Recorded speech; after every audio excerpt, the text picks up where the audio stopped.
요한계시록 11장 19절에 이에 하늘에 있는 하나님의 성전이 열리니 성전 안에 하나님의 언약궤가 보이며 또 번개와 음성과 내성과 지진과 큰 우박이 있더라. 아멘. 계시록 11장 19절은 이렇게 나옵니다. 하늘에 하나님의 성전이 있다고 나옵니다. 하나님의 성전이 있는데 그 성전 안에 하나님의 뭐가 보이냐면 언약궤가 보인다고 그랬어요.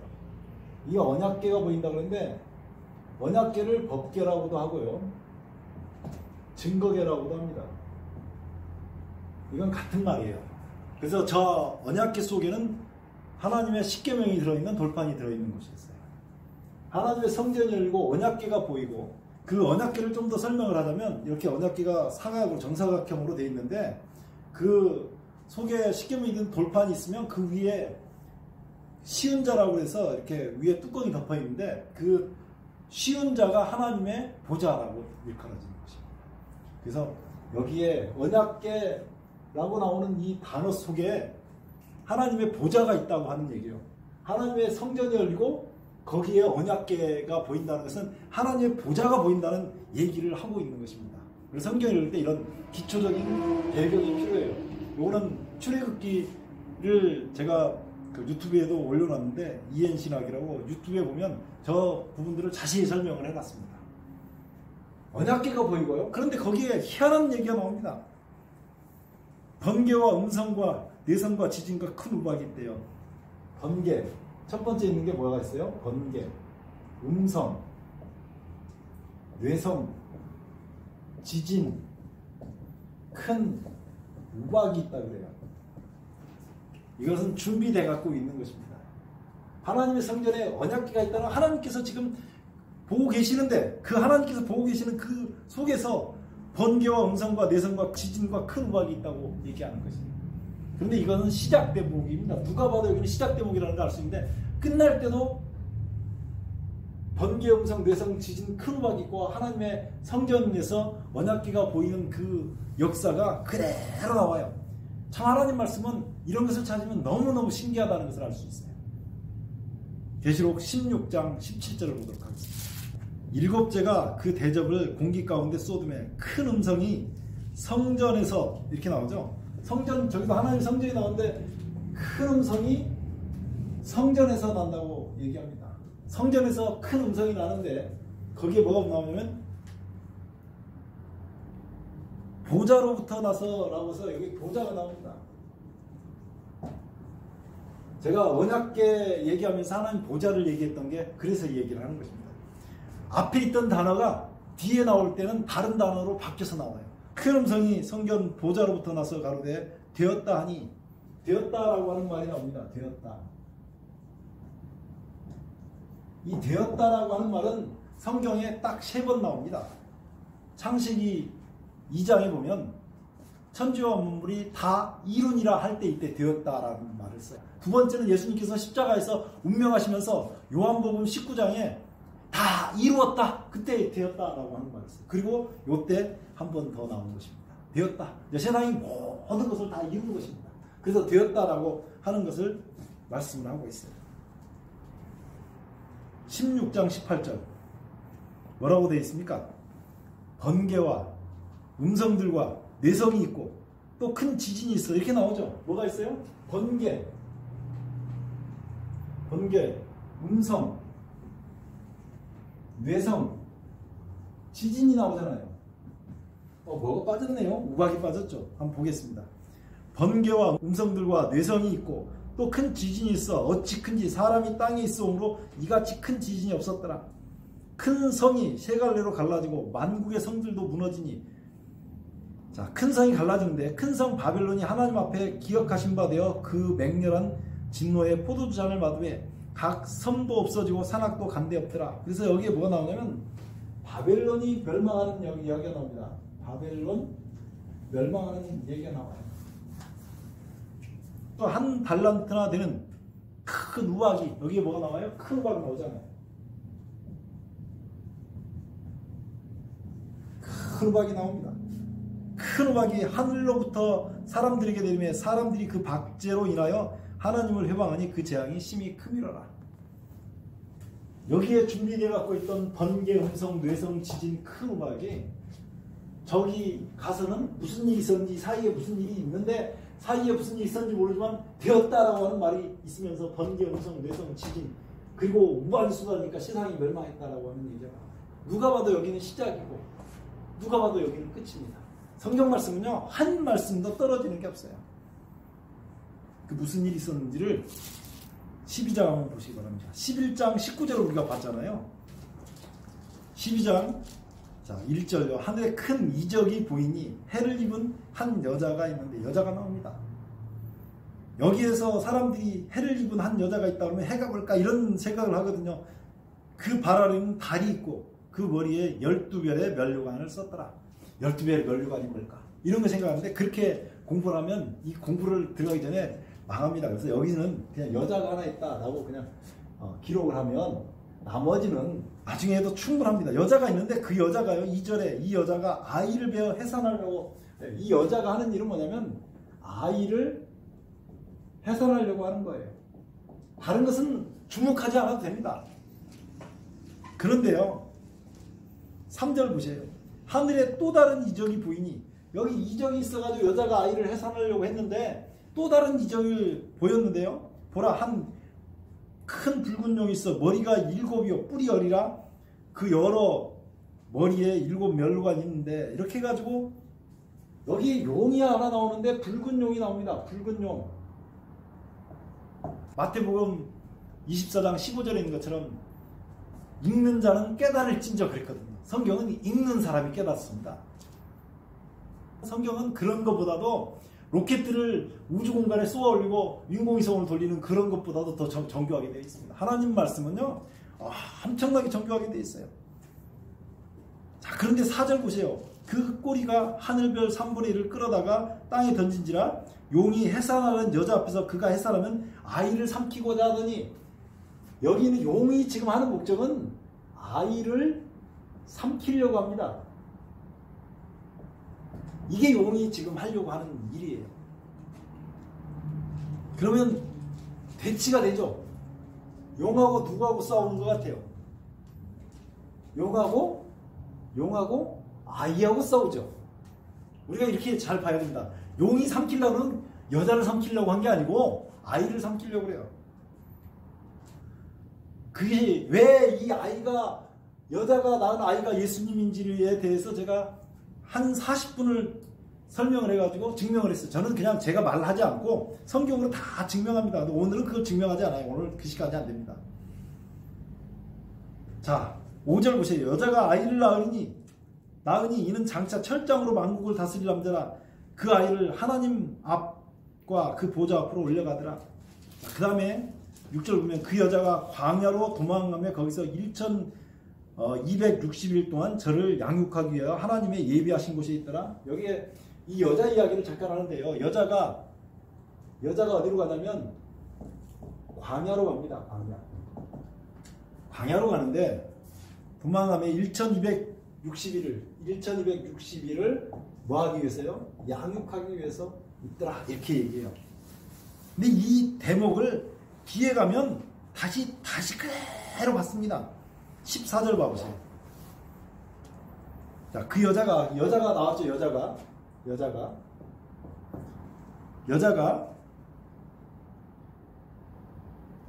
13절부터 보면은 용이 자기가 땅으로 내어 쫓긴 것을 보고 남자를 낳은 여자를 핍박하는지라 그 여자가 큰 독수리의 2 날개를 받아 어디로요? 광야로 가잖아요. 광야 자기 것으로 나라가 거기서 그 뱀의 낯을 피하여 한 때와 2 때와 반 때를 양육받더라. 양육은 그대로 있고 한 때와 2 때와 반 때를 양육받는다고 나와요. 그러면 여기서 말하는 이 성경에서 말하면 여자는 같은 여자고 이 여자가 광야로 가는데 가서 양육을 받는데 1260일은 한 때, 2 때, 반 때라고 하는 얘기죠. 한 1260일인데 여기 한 때, 2 때, 반 때라는 한 때는 1년을 얘기해요. 요거는 다니엘서 11장을 읽어보면 이 한때라고 하는 것은 1년을 얘기한다는 것을 거기서 증명할 수 있어요. 그럼 거기는 안 가겠습니다. 그러면 요거는 뭐냐면 한때라는 그 1년, 두 때는 2년, 반 때는 반년. 그래서 이게 3년 반입니다. 이게 3년 반이면 이게 42달이거든요. 참 성경은 제가 이게 특별히 해석 없이 여자하고 광야하고 이걸 기록해서 보니까 이것이 같은 기간이라는 것이 나오는 거예요. 어떤 사람들은 성경 예언의 한 달을 31일로 잡아야 되냐 30일로 잡으면 논쟁하는 것이 전혀 없어요. 3년 반이고요. 그래서 이것을 그대로 해보면 성경에서 말하는 한 달은 30일이에요. 성경 예언상 한 달을 예언은 30일을 얘기하고 있습니다. 이렇게 아주 성경은 굉장히 정교하게 되어 있습니다. 자, 그 다음에 7절에 보면 하늘의 전쟁이 하나 나옵니다. 7절 하늘의 전쟁이 있으니 미가엘과 그의 사자들이 용으로 더불어 싸울새 용과 그의 사자들도 싸우네. 여기 지금 처음에는 여자하고 붉은 용이 대치가 돼가지고 용하고 아이가 싸웠는데 두 번째는 미가엘하고 그의 사자가 싸우고요. 여기 용하고 그의 사자가 싸웁니다. 여기 미가엘은 특별히 유다서에 보면 천사장이라고 나옵니다. 하늘의 전쟁이 있으니 미가엘과 그의 사자들이 용으로 더불어 싸울새 용과 그의 사자들도 싸우나 이기지 못하여 다시 하늘에서 저희 있을 곳을 얻지 못한지라. 자, 그러면서 여기에 그 용이 뭔지에 대해서 합니다. 큰 용이 내어 쫓기니 큰 용인데 용의 정체에 대해서 이 붉은 용의 정체에 대해서 나오는데 용이요 뭐라고 나오냐면 이렇게 나옵니다. 큰 용이 내어 쫓기니 옛뱀 9절이죠. 옛뱀 곧 마귀라고 하고 용을 갖다가 옛뱀이라고 그랬어요. 옛뱀 마귀 사단이라고 하는 사단이죠. 사단 온 천하를 꿰는 자라고. 꿰는 자. 그러니까 우리가 지금 창세기 3장에서 보면 아담과 하와에게 선악과를 먹도록 꿰었던 존재 있잖아요. 그 존재가 용인데 사람들은 사단이 막연한 존재로 생각하는 사람들이 참 많습니다. 그런데 성경은 그러지 않고 분명히 존재한다고 얘기하면서 옛뱀, 왜요? 왜 옛뱀이냐면 아담과 하와를 꿰었던 그 뱀이라고 지금 말하는 거예요. 사단이 그 일을 했다고 지금 얘기하는 거예요. 옛뱀, 마귀, 사단, 온 천하를 꿰는 자라고 성경은 정확하게 그 용에 대해서 해석을 합니다. 그래서 우리가 해석하는 것보다 성경이 해석하는 게 훨씬 더 정확합니다. 그래서 제가 해석을 덧붙이지 않고 기록만 해드리는 거예요. 자, 그리고 나서 우리가 아까 봤던 13절입니다. 용이 자기가 12장 13절 용이 자기가 땅으로 내어 찢긴 것을 보고 남자를 낳은 여자를 핍박하는지라. 그 여자가 큰 독수리의 두 날개를 받아 광야 자기 곳으로 나가 거기서 그 뱀의 낯을 피하여 한 떼와 두 떼와 반 떼를 양육받으며 여자의 뒤에서 뱀이 그 입으로 물을 강같이 투하여 여자를 물에 떠내려가게 하려 하되 땅이 여자를 도와 그 입을 벌려 용의 입에서 투한 강물을 삼키니. 자, 17절이에요. 세 번째 싸움이 나오는데 여기 지금 두 번째 싸움이거든요. 이 첫 번째 싸움이 이거고 두 번째 싸움은 지금 미가엘과 용의 싸움인데 세 번째 싸움은 어디가 나오냐면 계시록 12장 17절에 나옵니다. 용이 여자에게 분노하여 돌아가서. 누구한테 돌아간다고요? 용이 여자에게 분노하여 돌아가서 그 여자의 남은 자손, 그러니까 누가 곧 남냐면 여자의 남은 자손입니다. 남은 자손과 싸우려고 용이 어디에 섰냐면 용이 있는데 용이 바다 모래 위에 섰어요. 바다 모래 위에 섰어요. 이렇게 이제 섰다고 나옵니다. 근데 그 남은 자손의 특징이 뭐냐면 그 여자의 남은 자손 곧 하나님의 계명을 지키며 예수의 증거를 가진 자. 여기에 하나님의 계명을 지키고 예수의 증거가 있다라고 얘기합니다. 이런 사람하고 싸우려고 바다 모래 위에 서 있다고 얘기합니다. 근데 누가 의도적으로 뺐는지 원어에는 있는데 이 성경에는 빼놓은 글씨가 하나 있어요. 여기에 여자의 남은 자손이라고 할 때 그 사이에 요 사이에 글자 하나 살짝 띄우는 거예요. 거기에 뭐가 있냐면 씨라는 말이 하나 들어가요. 요게 성경 번역할 때 희한하게 저 단어를 하나 빼놨어요. 저 씨가 뭐냐면 창세기 3장 15절에 나오는 여자의 후손이라는 말입니다. 그 여자의 후손은 예수님이거든요. 그러니까 여자의 씨에 남은 자손은 예수님의 남은 자손이라는 뜻이에요. 이렇게 봐야 돼요. 이건 성경 원어상에 헬라어는 있는데 성경을 번역할 때 저 씨라는 말이 빠졌어요. 여자의 씨, 예수님에 대한 이야기를 자꾸 빼려고 하는 경우가 있어요. 계시록 해석을 할 때요. 계시록의 총 주제가 뭐일 것 같아요? 계시록 1장 5절. 계시록은요. 계시록의 총 주제는 여기 있습니다. 4절부터 봐볼까요? 요한 아시아에 있는 7교회에 편지하는 이제도 계시고 전에도 계시고 장차 오시리 누굽니까? 예수님이죠. 네, 예수님이라고 치고 그 보좌 앞에 7명 성령 하나님입니다. 그 다음에 또 충성된 증인으로 죽은 자들 가운데서 먼저 나시고 땅의 임금들의 머리가 되신 예수 그리스도로 말미암아. 그러니까 앞에 나왔던 이제도 계시고 전에도 계시고 장차 오시리는 누굽니까? 아버지 하나님이에요. 삼위일체 하나님이 여기서 등장합니다. 앞에 4절에 이제도 계시고 전에도 계시고 장차 오시리가 아버지 하나님이고 그 보좌 앞에 7명은 성령 하나님이고 그 다음에 예수님이 삼위일체 하나님이 여기서 등장하거든요. 성경은 계속 이렇게 돼 있어요. 근데 자, 삼위일체 하나님이 나타나서 뭘 하는지 보자고요. 5절 다시 볼게요. 또 충성된 증인으로 죽은 자들 가운데서 먼저 나시고 땅의 임금들의 머리가 되신 예수 그리스도로 말미암아 은혜와 평강이 너에게 있기를 원하노라. 아멘. 우리를 사랑하사, 예수님이 우리를 사랑했다고 지금 삼위일체 하나님이 우리를 사랑했다라고 성경은 말하고 있습니다. 그의 피로 우리 죄에서 우리를 해방하시고 그 아버지 하나님을 위하여 우리를 나라와 제사장으로 삼으신, 이게 계시록의 총 목적이에요. 자, 지금까지 읽었던 다른 성경의 내용과 틀린 게 있어요, 없어요? 다른 성경도 다 이거잖아요. 예수님께서 우리를 위해서 피 흘리셔갖고 우리 죄에서 우리를 구원해내시고 우리를 하나님 앞에 구원받는 백성으로 나라와 제사장 삼으려고 했다고 하는 것이 계시록의 총 주제니까 다른 성경도 다 이 내용 지금 말하고 있는 거잖아요. 다른 성경은 다 그 내용을 얘기하는데 계시록은 뭐 특별한 어떤 다른 것만 얘기해버리고 예수님 얘기가 안 나온다 그러면 계시록은 성경책이 아니죠. 만약에 그렇다면 계시록의 총 주제는 이겁니다. 계시록에는 27절에 어린 양이라고 하는 단어가 30번 등장합니다. 예수님 얘기죠. 계시록이야말로 우리를 위해서 십자가에 죽으신 예수 그리스도의 얘기입니다. 제가 그것을 하나하나 발췌해서 다 보여드릴 수 있어요. 계시록에서 보여주고 진짜 보여주고 싶은 건 마지막 때 아무리 환란이 닥쳐와도 아무리 시련이 닥쳐와도 예수님이 계신다는 거 기억하고 우리를 위해서 십자가에 피 흘리신 그 예수님이 계신다는 거 붙잡고 승리하라고 말씀하고 있는 책이 계시록이에요. 그러니까 계시록이 두려운 책이 아니라 우리에게 보증을 주는 책이에요. 저는 계시록을 읽으면서 얼마나 마음이 뜨거워지는지. 자, 이렇게 된 다음에요. 지금 계속 선과 악이 계속 대비가 되잖아요. 두 사건이.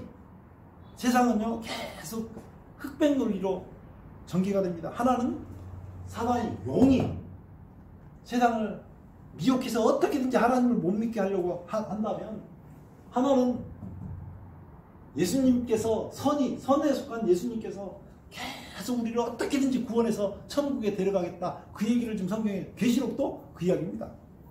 자, 계시록 13장에 보면, 요건 지금 12장 이야기잖아요. 요거는 11장 19절에 있었던 말이고, 저거는 16장에 있었던 말이라면, 계시록 13장에 이런 얘기가 나옵니다. 한 짐승이 나와요. 한 짐승이 나오는데, 13장 11절에 보면 또 다른 짐승이 하나 나옵니다. 이 짐승이 두 마리가 나오는 거죠. 여기에 새끼양 같은 짐승도 하나 나옵니다. 자, 그 두 짐승이 나오는데요. 13장 1절. 내가 보니 바다에서 한 짐승이 나오는데 뿔이 여리고 머리가 7이라. 자꾸 이것을 하면 뿔이 뭘까? 머리가 뭘까? 이런 거 고민하다가 진짜를 놓쳐요. 그런 것은 나중에 천천히 완전히 파악한 다음에 알아도 늦지 않습니다. 자, 그 머리들에는 참남된 이름들이 있더라. 내가 본 짐승은 표범과 비슷하고 그 발은 곰의 발 같고 그 입은 사자 입 같은데 용이, 자 이게 나오죠. 용이 자기의 능력과 보좌와 큰 권세를 그에게 주었더라. 그러니까 이 짐승은 누가 부리는 짐승이에요. 한 짐승이 나오는데 이 한 짐승은 누가 부리는 짐승이냐면 이 한 짐승은 용이 부리는 짐승입니다. 용이 부리는 짐승인데 용이 12장에는 용이 직접 싸웠어요. 근데 13장에 보니까 여기 12장 내용이고 여기 12장 내용이고 13장에 보니까 용이 혼자 그 용이 다 한 게 아니고 대리자를 내세웠구나. 우리가 그걸 알 수가 있어요. 뿌리 7개고 머리가 10개 있는 짐승하고 살고 싶으시 안 살고 싶으시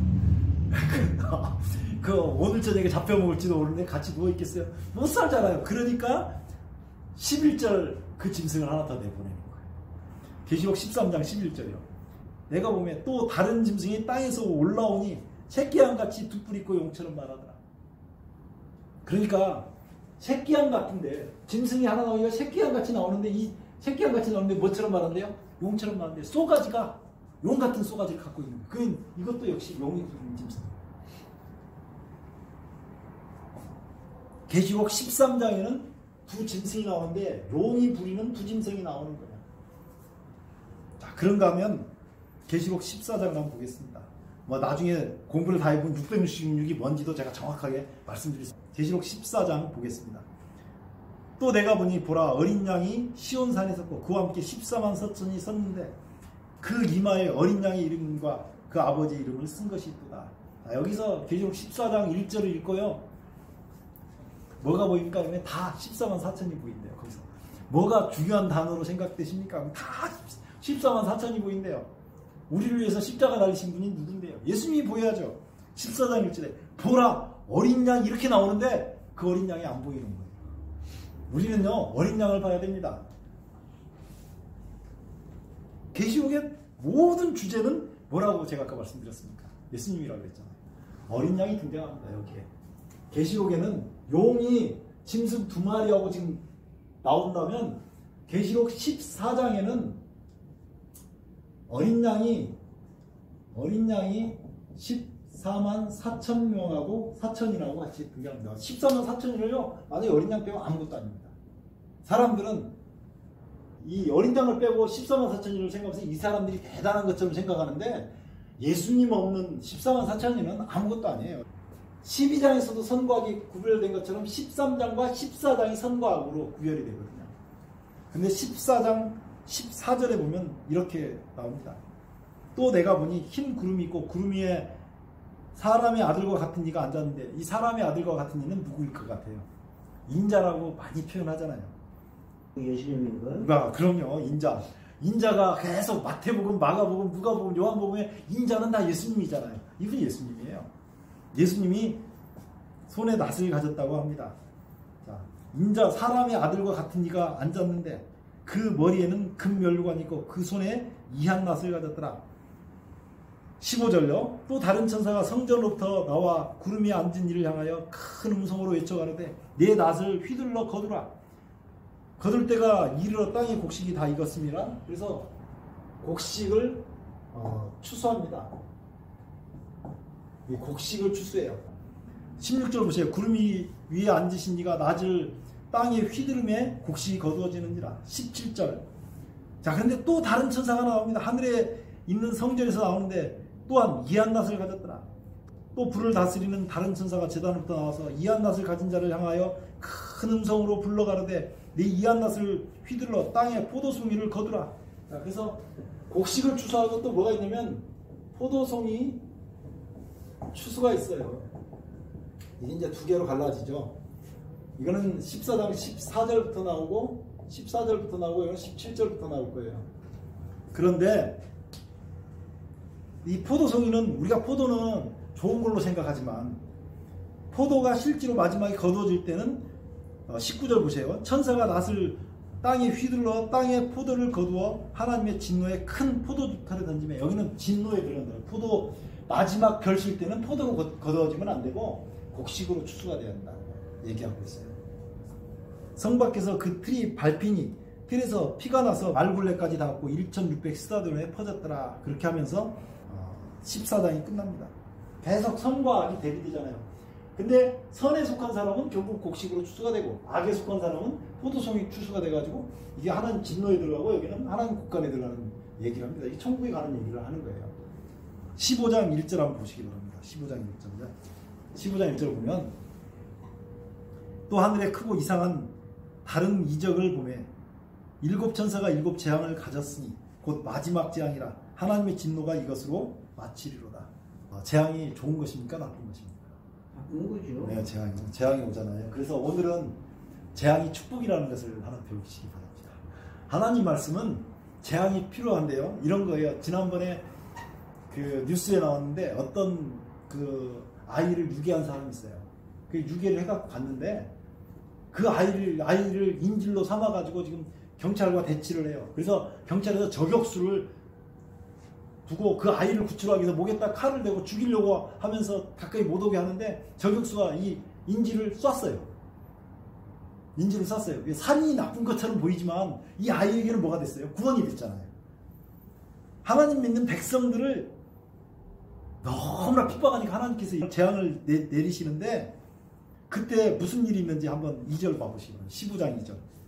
또 내가 보니 불이 섞인 유리바다 같은 것이 있고 짐승과 그 우상과 그 이름의 수를 이기고 벗어난 자들이 유리바닷가에 있어서 하나님의 검은 고를 가지고 하나님의 종 모세의 노래 어린 양의 노래를 불러가는데 이렇게 나오잖아요. 그러니까 재앙이 오는데 노래를 부르는 사람이 있다고요.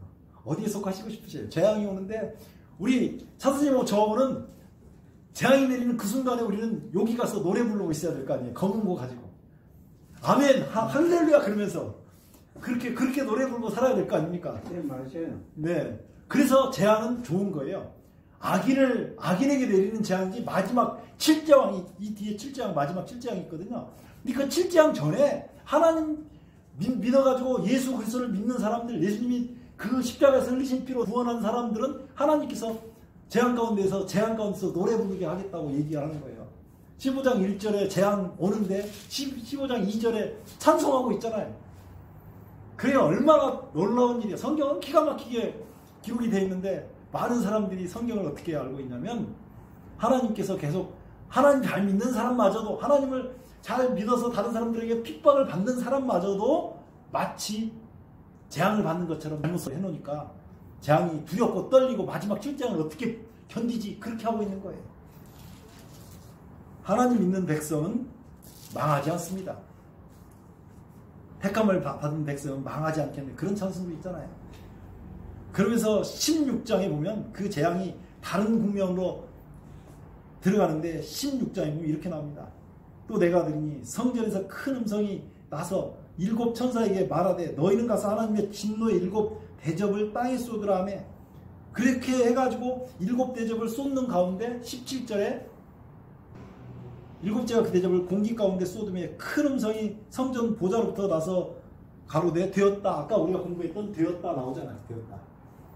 되었다 하니 번개와 음성들과 내성이 있고 큰 지진이 있어 어찌 큰지 사람이 땅에 있어오므로 이같이 큰 지진이 없더라. 그 다음에 바벨론이 멸망한 얘기가 나오고 21절에 중수가 한 달란트라 되는 큰 우박이 하늘로부터 사람에게 내리며 사람들이 그 박죄로 인하여 하나님을 회방하니 그 재앙이 심히 크니라. 하나님을 욕한 거예요. 재앙은 누구한테는 예수 안 믿는 사람에게 내린다고요. 그러니까 천국 가는데 마지막 일곱 환난이 오든 말든 우리는 뭐만 하면 돼요? 하나님을 찬송하면 돼요. 하나님을 믿으면 돼요. 잘 믿으면. 그런 것들을 여기 지금 15장에서는 이 찬송하는 무리가 나오죠. 16장에서는 일곱 재앙이 나옵니다. 이렇게 성경은 대비가 돼서 나와요. 이거하고 비슷한 광경이 하나 있는데요. 이스라엘 백성들이 출애굽할 당시에 출애굽기 12장에 나오죠. 이렇게 집이 있으면 보세요. 집이 있으면 출애굽기 12장이에요. 집이 있으면 여기 집 문이 있으면 옆 밑에서 이 뜰방 있는 곳에서 여기다 양재기를 하나 놓고 여기다 양을 잡습니다. 그러면 양의 피를 받아가지고 이 피를 문 인방하고 좌우에 있는 설주에다가 피를 발랐어요. 아래에 피가 있고 피가 이렇게 피를 바른 거예요. 이렇게 여기 설주하고 이게 무슨 모양입니까? 아 십자가 모양이죠. 이렇게 피를 바르고 나온 사람들이 홍해를 건넜습니다. 홍해를 건넜는데 이 홍해가 있으면 여기에 홍해를 이스라엘 백성들은 마른 땅으로 건너갔어요. 여기 건너갔는데 뒤에서 쫓아오던 사람들은 이 홍해 속에 들어가고 다 물에 수장이 돼서 죽었어요. 요것이 지금 말하는 것이 뭐냐면 이 똑같은 계시록에 있는 것처럼 선에 속한 사람들은 건너편으로 올라왔는데 똑같은 물인데 뒤에 따라온 악한 무리들은 여기서 다 멸망했거든요. 그리고 나서 출애굽기 15장에 찬송하는 노래가 나옵니다. 그 노래가 모세의 노래예요. 출애굽기 15장에. 근데 계시록 15장에 똑같이 찬송하는 노래가 나오는데 그것은 모세의 노래, 어린 양의 노래라고 합니다. 우리 차선님 오늘 저하고 처음 성경 공부했는데 우리 차선님 예수님만 잘 믿으면 어디 간다고요? 이거 찬송하는 자리에 간다고요. 그게 얼마나 큰 은혜입니까? 어떤 사람들은요 이렇게 얘기해요. 계시록 얘기를 하면 뭐 인 맞아야 된다고 하는 얘기들을 하거든요. 무슨 말이지? 인 맞는 얘기 안 들어볼 수가 없어요. 왜냐하면 수없이 많이 자기가 마치 예수님이라고 주장하는 그 이상한 사람들 얘기를 들어보면 인을 맞아야 될 것 같거든요. 출애굽기 12장 13절에 있는 말씀입니다. 12장 13절요. 내가 애굽 땅을 칠 때 그 피가 너희의 거하는 집에 있어서 너희를 위하여 뭐가 될지라? 표적이 된다고 나오죠. 그 피가 표적이 된다고 나왔어요. 표적이 될지라. 내가 그 피를 볼 때 너희를 넘어가리니 재앙이 너희에게 내려 멸하지 아니라. 재앙이 넘어가 버리기 재앙이 없다고요. 이게 표적이 돼가지고 넘어가 버리니까 이렇게 멸망시키려고 이렇게 넘어가 버린 거예요. 집을 하나 그랬어요. 이 집에는 피를 안 발랐네요. 이 집은 멸망한 천사가 들어가서 죽습니다. 여기는 재앙을 받는 거고 여기는 재앙이 없어요. 이렇게 감사합니다. 여기 지금 출애굽기 12장 13절에 말했던 표적이 된다는 이 표적이라는 말이 계시록에 가면 인이라는 말로 바뀝니다. 그러니까 뭐가 있어야지 구원을 받는다고요? 뭐가 있어야죠? 십자가의 피. 예수님께서 우리를 흘리신 피. 그것이 계시록 1장 5절에 나오잖아요. 또 충성된 증인으로 죽은 자들 가운데서 먼저 나시고 땅의 임금들의 머리가 되신 예수 그리스도로 말미암아 은혜와 평강이 너희에게 있기를 원하나 그래놓고요. 우리를 사랑하사 그의 피로 우리 죄에서 우리를 해방하시고 이게 계시록의 총 주제라고 제가 말씀드리잖아요. 그것이 계시록에 지금 흐르는 전체적인 얘기예요. 그 피가 있는 사람들은 이 환난, 재앙을 벗어나서 찬송하고 있겠다고 얘기한 것입니다. 우리 삶이 아무리 고달퍼 보여도 찬송할 수 있는 이유는 우리에게 누가 계시기 때문에요? 예수님이 계시기 때문에. 그 예수님을 붙들고 날마다 승리하게 되시기를 예수 그리스도의 이름으로 축원합니다. 기도하겠습니다. 아버지 우리 하나님, 오늘 역사의 대파노라마를 통해서 계시록을 보여주심을 감사를 드립니다. 우리를 위해서 십자가에 피 흘리신 예수 그리스도를 붙잡고 우리가 승리할 수 있도록 주님 은혜를 베풀어 주시옵소서. 예수님 이름으로 감사하며 간절히 기도드리옵나이다. 아멘.